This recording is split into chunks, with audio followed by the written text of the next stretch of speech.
Hey guys, this is Dr. Hub. In case you haven't subscribed, please do subscribe. This is a concise, well-crafted summary and it highlights only the important keywords.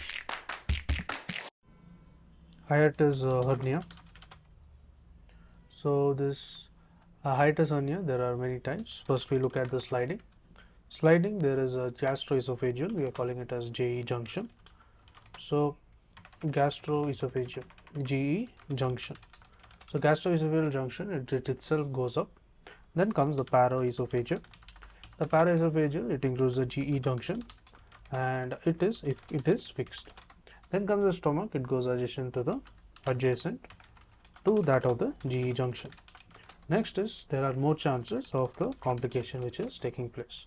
Next, when you move on to the X-ray, it is a retrocardiac. So there is retrocardiac, that is there is a presence of the air fluid level. So in this case, the CT, if you see, it will be the best investigation. To learn and grow daily like this, please do subscribe.